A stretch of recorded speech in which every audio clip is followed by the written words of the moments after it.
Waaqni nagaan oolchee nagaan nu bulchu. Dogongora nu oolchu. Saafii sabii nu oolchu. Waaqayyo akkanumatti sagantaa kanallee sagantaa seera qabu sagantaa guddaa nu haa godhu. Waaqni nagaa nu haa kennu. Biyya keenya biyya nagaa nu haa godhu. Oromiyaan haa lalistu. Biyyi keenya haa guddatu. Warra sammuu kitaaba kanallee uumee barreessee jiru kanarree ammallee waaqni isaanii haa guddisu. Rabbi waaqni isaanii haa guddisu. Akka gaariitti bakka guddaatti haa ba'u. Fayyaa ta'a warra bulaa. Akkam jirtan? Rabbiin nagaa nu oolchi nagaa nu haa bulchu. Kaayyoo itti yaadame kana Rabbiin waggaa warra kitaaba eebbisee sammuu uummata Oromootiif bal'isee waan hunda diriirsu Rabbiin haa godhu. Sanyii jechuun hunda laallataa illee maqaa sanyii kanaafaan wallorraa ka'ee lafa dheeraa kana kutee as dhufe. Sanyii jechuun Oromoo kaamaa kibbaa laallata maqaan isaa kuni. Sanyii dhugaa Rabbi haa godhu. Kitaabni kunillee kitaaba barakaa qabu kan dhaloonni dhufu irraa baratee hundi ittiin faayidamee sammuu Oromoo banu Rabbi haa godhu. Laalaa ija hamaa dubbataa arraba hamaa Rabbi nurraa haa qabu. Biyya keenya Rabbi nagaa haa godhu. Oromoon haa gabbatu, wal haa jaalatu, haa lalisu. Warra wal ta'ee harka wal qabatee waliin tabba ba'u Rabbi nu haa godhu. Warra waliin tahee wal dhiiboo duun tahin waliin diina dhiibee biyya ofii diriirfatee gammachuudhaan waliin jiraatu Rabbi nu haa godhu. Hoosataan nu haa fayyu, fayyaan nu haa gabbatu, hiyyeessi nu haa badhaadhu, badhaadhaaf nu haa dabalu. Horaa bulaa deebanaa. Hayyee waan nagaan nu oolchu nagaan nu haa bulchu. Raagoon nu haa oolchu, dogongora nu haa oolchu, xiqqaan nu haa guddatu, guddaan nu haa jiraatu, beekan nu haa bulu. Hayyee fardi kooratti haa bulu, saani kolleetti haa bulu. Hayyee. Nama fochaa, nama fochaa, nama fochaa. Baga nagaan dhuftan, baga nagaan dhuftan, baga nagaan dhuftan. Egaa eebba kitaaba urjii dhalootatii har'aan asitti walitti qabamnee baga gammaddan, baga gammaddan, baga gammaddan. Egaa akkuma guyyaa kana nagaan oollee gabaryee guyyaan amma sagantaan amma sa'aatiin kun karaa sa'aatii 9tti deemaa jira. Yeroo kana kan ittiin nu ga'e Waaqayyoof galannaa ta'u. Isa dhaloota kana hundumaatitti walitti qabe Waaqayyoof galannaa ta'u. Egaa namni kana yaadee kana qopheessee kitaaba kana maxxansiise waan ammallee darajaa guddaatti isaa baasu. Maqaan sanyii jedhamu sanyiin kun haa baay'atu. Sanyiin kun haa baay'atu. Addunyaa irratti kana caalaa mul'isee Waaqayyo nuuf haa argisiisu. Waan guddisee nuuf haa mul'isu. Kitaaba maxxanfame kanarraa dhaloonni kun hundumtuu walitti qabamanii raawwatanii warra itti amma taa'aa jiran kun dhagaanii raawwatanii dhaloota hundumaan akka waliin gaanu Waaqayyo nuuf haa taasisu. Waaqayyo nuuf haa taasisu. Isa nama kana qopheesse immoo waan ammallee addunyaa kana irratti baasee nuuf haa mul'isuuni. Eebbi kun eebba itti dhaabbatu odoo hin taane eebba ganaa itti fufee raawwateetu addunyaa irratti baay'ee haa ta'u. Waan kana hundumaa nu haa milkeessu, nu haa milkeessu, sanyii haa baay'isu, sanyii dhaloota Oromoo waaqni haa baay'isu. Baga kanaan isin ga'een jedha. Hundumti keessaniyyuu eebba kanarratti kan argamtan waaqni sana haa guddisu, waaqni sana haa eebbisu. Jiraadhaadhaa ammallee sanyiin kun nuuf haa baay'atu. Nama fulta, nama fulta, nama fulta. Waan guyyaa nagaan oollee kan nagaan nu haa bulchu. Hamaan gargar nu haa bulchu. Biyya keenya biyya nagaan nu haa godhu. Waaqayyo akkanumatti nama waliin jiraatu nu haa taasisu.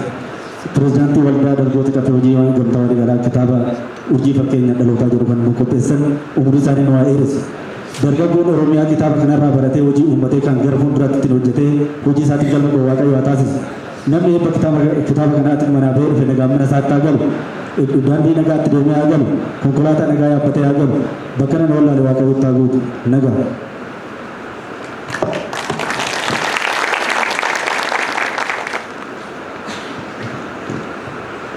Hayyee maanguddoota keenya hamileedhaan karaa teessuma isaaniitti nu gaggeessa.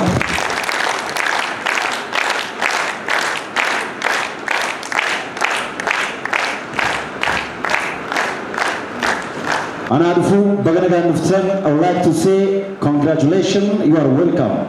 Anaadhufu baga nagaan dhuftan. Barreessaa kitaaba urjii fakkeenya dhalootaa kabajamoo obbo Injiguu Bayeeraa hamle guddaadhaan gara waltajjiitti na geessu. Guddaa galatooma.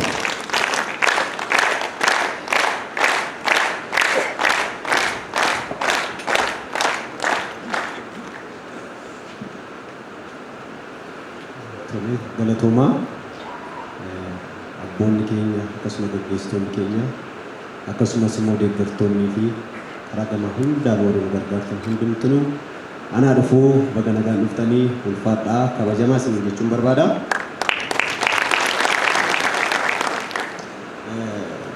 Kanatti aansee saatichis gabaabaa waan ta'eef ergaa asitti baay'ee haasawuun nurraan eegamu abboonni baay'een as jiru hayyoonni baay'een as jiru isin fuulduratti har'a baay'een dubbannu atuuti garuu ergaa tokko lama dabarfadhee yoon bees immoo naaf galchitu jedhee yaada.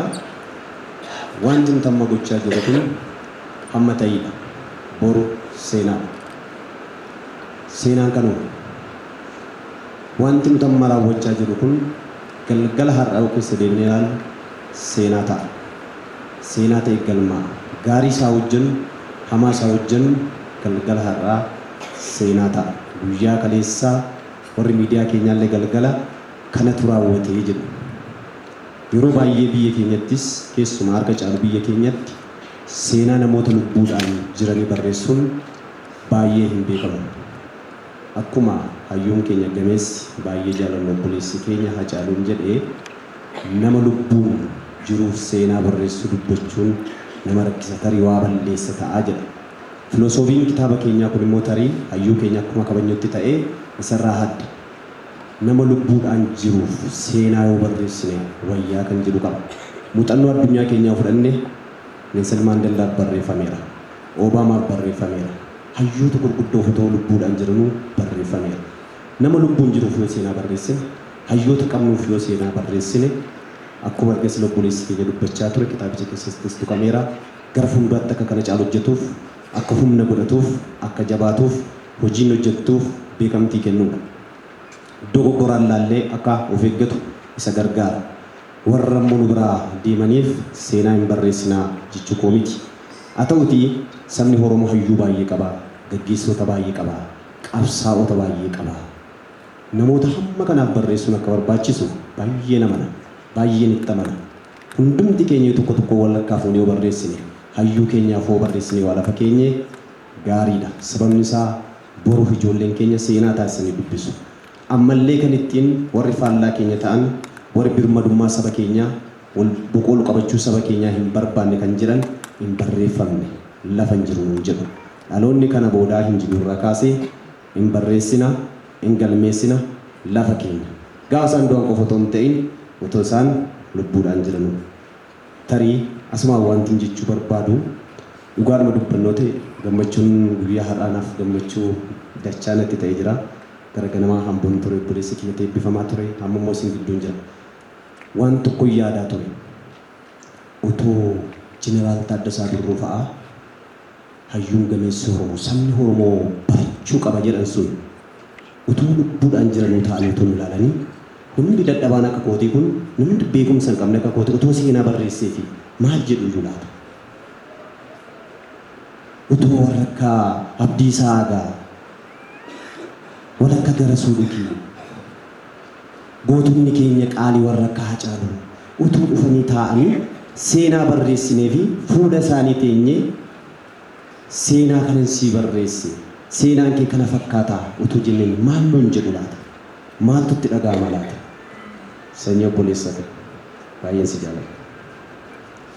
Kana gaafam kitaaba kana gaafam barreessu dirqamaan otoo hin ta'in yookaan immoo naa kan fedhame otoo hin ta'in waanan si jaalladhuuf waanan saba kana kabajuuf saba Oromootiif hojjetta jedhee waan itti amaneef barraa'eera.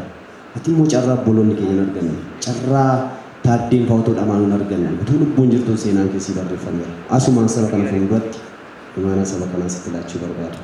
Kitaaban sii gumeechi kana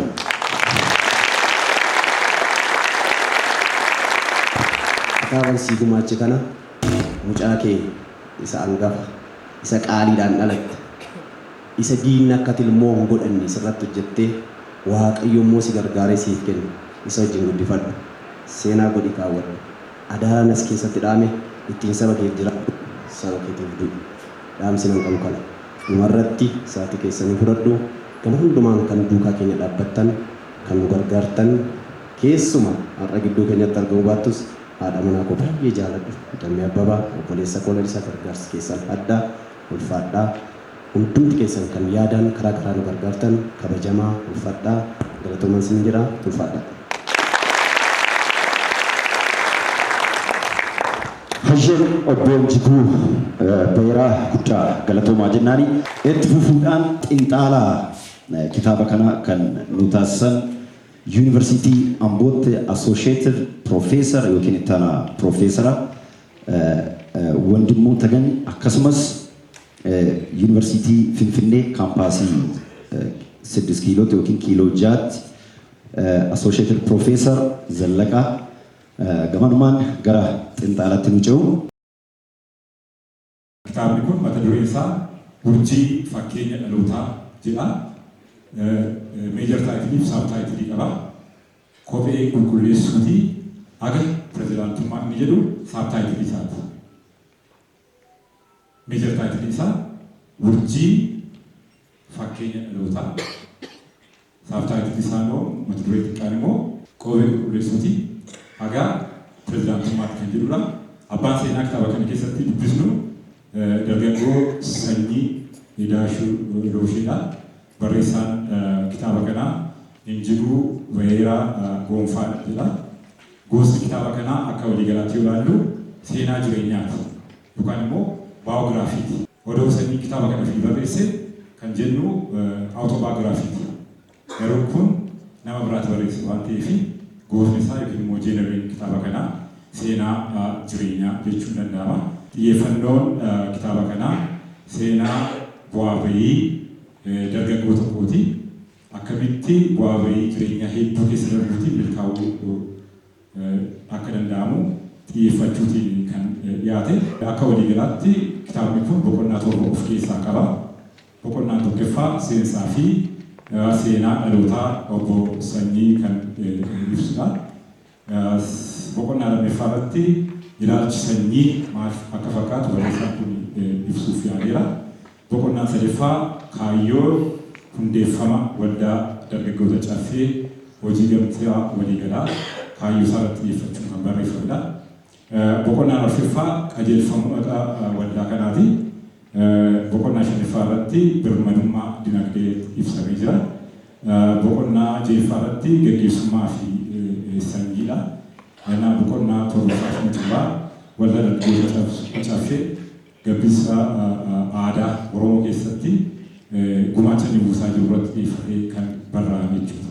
Kanaaf akka waliigalaatti boqonnaa 1 akka 3 kan jiran cuunfaasaa baay'ee gabaabsee dhiyeessa. Waa'ee mata duree kitaabichaa irratti waa tokko lama jechuun barbaada. Akkuma isinitti himee kitaabni kun mata dureen isaa urjii fakkeenya dhalootaa kophee qulqulleessuu irraa haga pirezidaantummaatti kan jedhu kitaabni kun.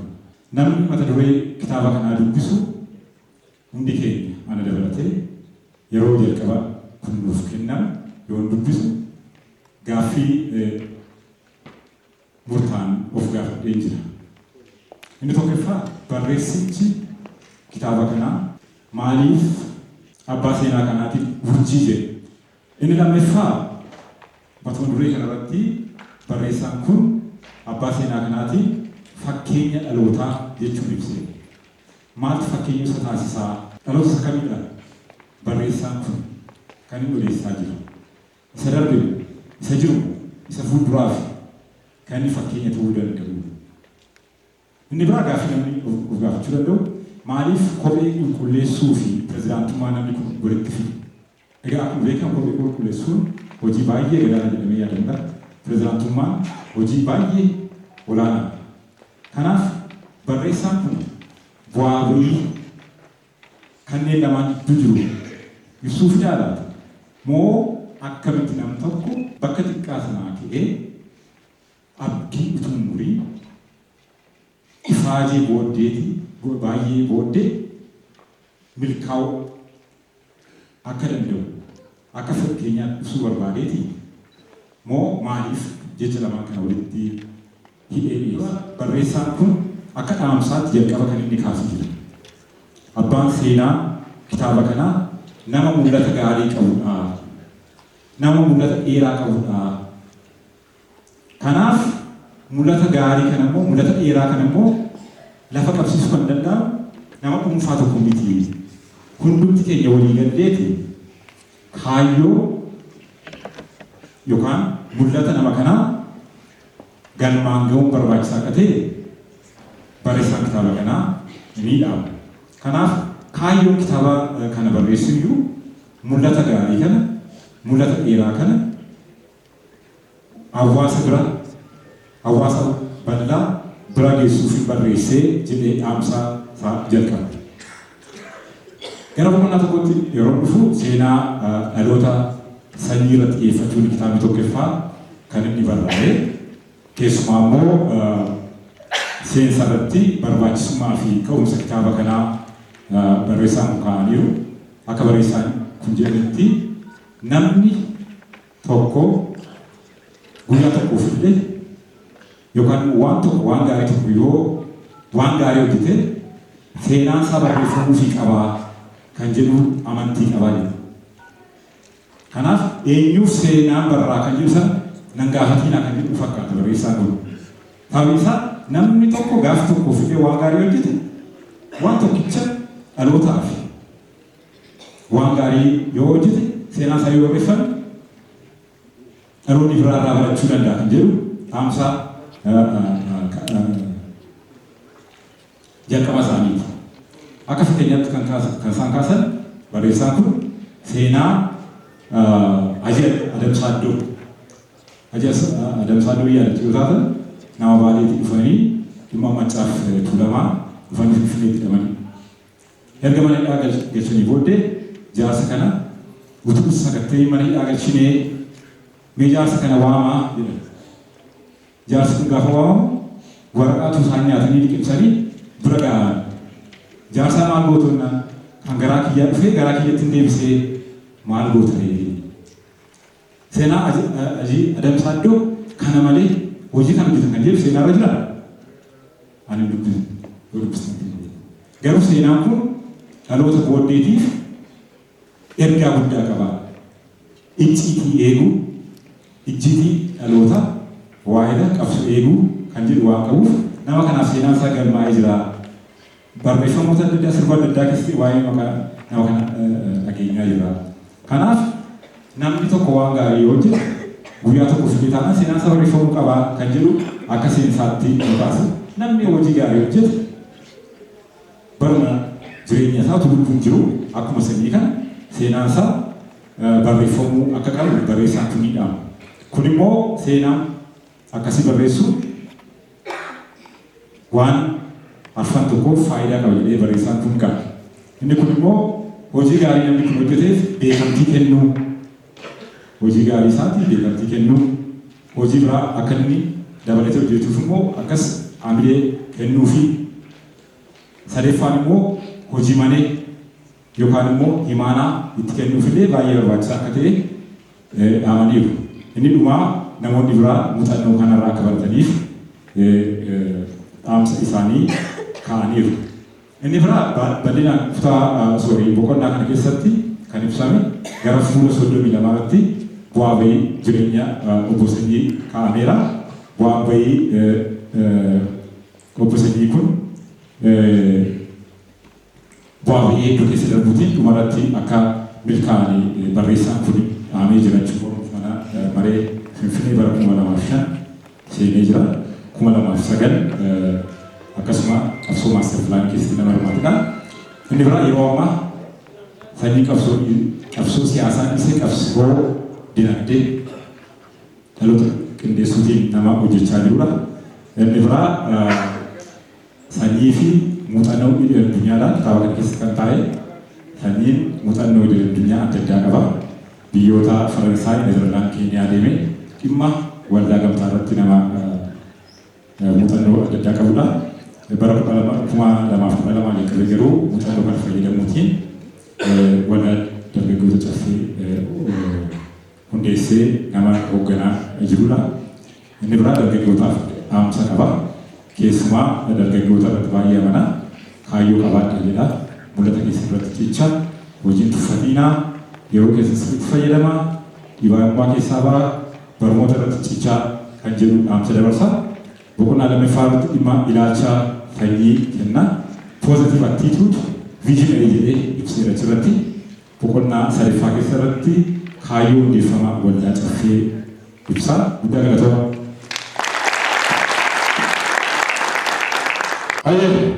Hagaya torba barkuma lamaaf kudha shan yookiin hagaya kudha sadi barkuma lamaaf 23 ifaan ifatti kitaabni minaama ifaan ifatti hojjetamuuf daqiiqaa muraasa tafaa sanyiin haadha manaa keessa walitti waliin injiguu waliin kan waltajjiitti rurruftu hagaya bara kuma lamaaf kudha shanii sa'a kudha tokko daqiiqaa kudha minuutti ayyee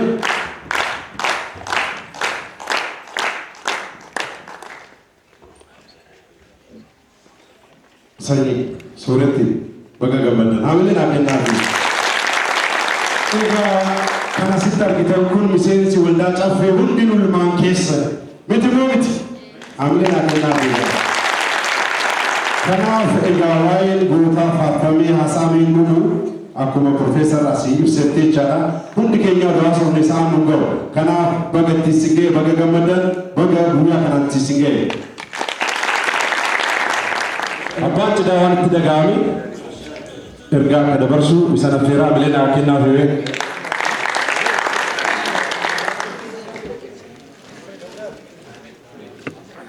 Galatooma kabajamtoonni fi jaalatamtoonni miseensonni akkasumas ayyuun xiinxala gaggeessan doktoroon barreessanis akkasumas qo'ataan fi qorataan kabajamoon obbo Zinaamuun Asraatis irratti xiinxalanii jiru. Qofas miti hundi keessanuu warra asitti argamtan jechootaan ittiin ibsu hin qabu. Humna guddaa naaf taatanii boruuf hidhata guddaadha naaf abdii guddaadha. Baga har'a geenye amma dhalaa fidnee warra dhaluu calqabutti nu dabarsinee hin deemna jechaadha. Namni tokko lafa kanarraa harka takkittiidha jiraata. Foon lubbuun isaa fi maqaan isaa walitti hidhamee sadeen isaanii marsaa tokkitti jiraata. Marsaa lammaffaa garuu maqaa qofa jiraata. Maqaa fi hojjaa jiraata. Lubbuun garuu hin deemti jechaadha karaa abbaa qabeenya ishiitti. Kanaaf amma lubbuun keenya jirtutti waan nurraa eegamu gaarummaa seenaa suukaneessaa fi seenaa gadhee hojjechuurraa of qabaa seenaa dhugaa ta'een kallattii deemuu qabnu irratti akka deemnuuf yeroo keenyatti fayyadamu bara keenyatti fayyadamu umurii keenyatti fayyadamu hanbarate maaliif akka barate beeku akka waliigalaatitti waldaan dargaggoota caffee qofa dhuteen sanyiin maalan fakkaadha kan jedhu ifaaf ifatti isinitti of dhiyeessee jira. Isinis na laaltanii jirtu. Boruuf garuu isinis kan gochuu qabdan yookaan dhaloonni duubaa dhufu waan guddaa yaaduu qaba. Waan xiqqaan jalqabu dafee fixu waan guddaa san bira akka ga'u amanuu qaba. Warreen kitaaba kana barreessaas ta'e anas ta'e baay'ee barreessuudhaan wal gargaaruudhaan cinaadhaan hirmaachaa turan ifatti kan beeku leellisaan karaa barreessaa Injiguutiin karaa keenyanis maanajimentoonni biiroo kiyyaa akkasumas olaantummaadhaan namni beekamtii argachuu qaba. dargaggeessa dookimentarii sagalee isaa dhiyeessee fi akkasumas barreeffama kanarrattis bakka itti barbaadu irratti waan injiguun hayyuun keenya barbaadu irratti dafee barreessee qindeessee kennuufiidhaan deebii laachuufiidhaan harka walakkaadhaan amma gahutti itti ama'uudhaan anna wajjin ama'an keessaa tokko hunduu ama'anii jiru. Achi keessaa garuu dargaggeessa daa'ima Haacaaluu Guddisaatiif haamilee akkanaaf laattan kabajamuu. Sababni isaa baarzaafiin tokkoon dhaabbataa chigginyii ta'a, hin guddataa, mana ta'a. Kanaaf mucaa guddachuu qabuudha. Hundi keenya hin guddisna, walumaan jirra. Ani galatoomaa ulfaadhaa boru kana caalan akkan hojjedhuuf harka wal qabannee haa hojjennu. Galata guddaa warri caasaa hoolotaatis birraafaan baay'ee kan dadhabanii dhufan caasoleen hundi keessanii jiru. Boqojjii uffata tiishartii fi mallayyoo caasaa dhiyoo hundeessine keessaayidha. Caasaa amma dhufaa jirudha. Harka tokko baay'ee oduu istanii haamilee naannoo hundi keessan immoo ofuma keessaniif iyyuu galata guddaa qabdu. Baay'een isin jaaladha, baay'een isin kabajaa. Warri dhaabbattanis ulfina guddaa qabdu. Galatoomaa ulfaata. Arsii Gulajjiirraa dargaggoon akkatti argitan kun kennaa qabnaa nu jedhanii mee karaa waltajjiitti nu koottaa hamileedhaan nu simadhaa. Wanaagaatenya waraana feleelee qabannee tinaara awoo dhugaa namatti tolaa harka qullaa nuti kan dhufanii rigoo akkaraa ayyee achi ayyee teessoo nu fidaa. Egaa arsiin seenee akkaataa seera keenyatiin deemedhanii eessa gara na finna jaartis jaarsas ayyee gara na nu koottaa soorottiinis sanyiinis gara na nu koottaa.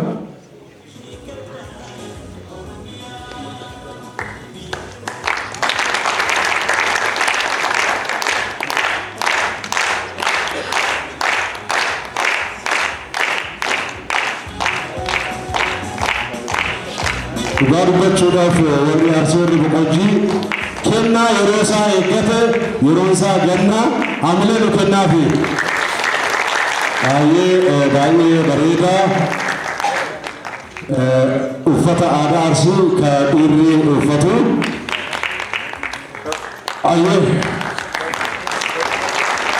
Sanyii irreecha katanaaf dandeessati. Kan hora saarsadiitis hora finfinneetis.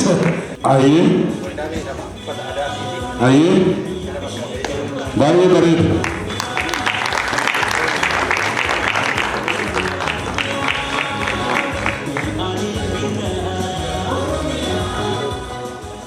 Tasii baay'ee sirraa bareede. Suufiin sirraa bareeda. Kun immoo daran hamilee nu kennaafi garee boqojjii hedduu galatooma fayyaataa jenna. Kaayyoon isaa milkii dastaa kennaan qabateera. Garee makana keessa na fakkaate hayya dafaa nu koottaa garana warri kennaa ifa. Hayya hamilee nu kennaafi kaayyoon isaa milkii dastaa. Hayya qeerroowwan keenya immoo kennaa addaa qabnedhaniiru. Yeroo waan hin qabneef fuudhanii adeeman immoo kennaan firii ilaalle hin ta'u. Kennaan firii ilaalle hin ta'u kottas kan nuti dhuufisa. Qeerroowwan kana kennaan firii ilaalle hin ta'u waan ta'eef haa banamu moo fuudhanii haa galan. Haa banamu hayyee banaadha. Jeneraal lammiin baratee mirga isaa gaafata. Kanaaf barumsi dirqama. Bu'aa barumsatu kitaaba barreessa. Kitaaba dubbisuun beeka naman gootu. Maal malee yaadachuu isa dubbisan san yaadachuutu beeka nama godha. Galatooma hamilee nu kennaafi hojjettoonni istaafii caffee koreen maanaajmentii kennaa addaa qabu kan isaanitti waliin ilaalla. Hamilee nu kennaafi